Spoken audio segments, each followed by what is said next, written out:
Nah, anak yang suka nonton film dewasa, ternyata bisa dilihat dari ciri-ciri ini, ungkap Dr. Aisyah Dahlan dalam salah satu penjelasan, seorang ahli kesehatan.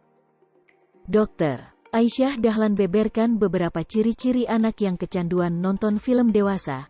Mungkin banyak yang belum mengetahui tentang ciri seperti ini. Bahkan, rata-rata orang tua tak mengetahui anak-anaknya suka nonton film seperti itu. Di sisi lain, pastinya semua orang tua menginginkan tumbuh kembang sang anak agar menjadi baik dalam proses pertumbuhannya. Seorang anak pastinya dipengaruhi oleh lingkungan dan faktor-faktor lain yang bisa mempengaruhi pola pikir dirinya. Tidak hanya itu, hal-hal dikonsumsi pun juga sangat berpengaruh terhadap tumbuh kembang seorang anak. Saat menginjak masa remaja, tidak sedikit anak yang lagi mencari jati dirinya. Termasuk mencoba hal-hal yang belum sepantasnya dilakukan, termasuk mencoba untuk menonton film-film dewasa. Film dewasa harusnya tidak bisa dikonsumsi oleh seorang anak, apalagi masih di bawah batas usia orang dewasa.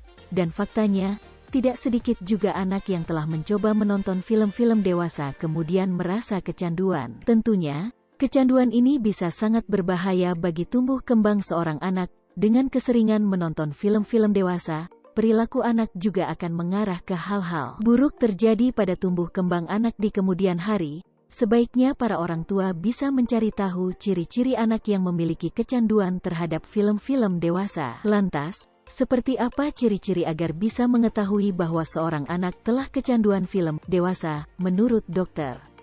Aisyah Dahlan, kecanduan menonton film-film dewasa ini banyak terjadi pada anak laki-laki dibanding anak perempuan. Hal ini sesuai dengan kajian kesehatan, bahwa laki-laki punya syahwat yang lebih tinggi. Adapun bicara film dewasa, pada anak laki-laki lebih gampang terjeratnya. Karena itu tadi, hipotalamus laki-laki 2,5 kali lebih lebar. Nah, itu pusat syahwat birahi, ucap Dr. Aisyah. Dr. Aisyah Dahlan menyebut bahwa agar hal ini tidak terjadi, fungsi dari otak kanan laki-laki harus terus distimulasi agar bekerja. Karena, dengan kecerdasan yang diberikan oleh Tuhan, otak kanan bisa mengimbangi cara kerja otak yang mengarah ke hal-hal negatif, termasuk kecanduan film dewasa, agar tidak mengarah ke situ, dikarenakan otak kanan lebih dominan. Disinilah otak bermain, bergerak, olahraga, kecerdasan musikal, kata Dr. Aisyah. Selain itu, Dr. Aisyah Dahlan juga menyebutkan bahwa laki-laki punya batas waktu tertentu yang mendesak syahwatnya. Biasanya laki-laki ini ada desakan syahwatnya itu 2-3 pekan sekali, di mana organ reproduksi laki-laki sudah penuh dengan sperma setiap 2 pekan sekali. Dan itu akan dikeluarkan saat tidur, yang biasanya dikenal dengan mimpi basah, tutur Dr.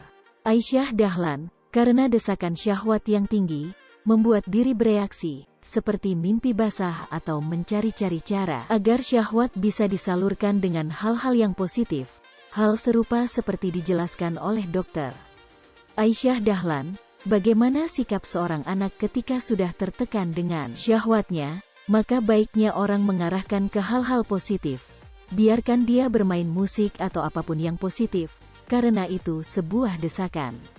Mau tidak mau, daripada dia nonton film dewasa, maka sebaiknya dikasih untuk di hal-hal positif, ucap Dr. Aisyah Dahlan. Dengan demikian, Dr. Aisyah Dahlan menghimbau kepada para orang tua agar bisa jeli melihat sikap dan perilaku sang anak, dan yang paling penting, ia menyarankan jika sudah cukup umur, baiknya anak langsung dinikahkan. Nah, menikah adalah jalan untuk mengamankan seorang anak, terkhusus yang laki-laki untuk bisa menjauhi hal-hal negatif seperti kecanduan film dewasa. Mungkin segitu saja ya Amom, jangan lupa like dan subscribe, sampai jumpa di video-video berikutnya.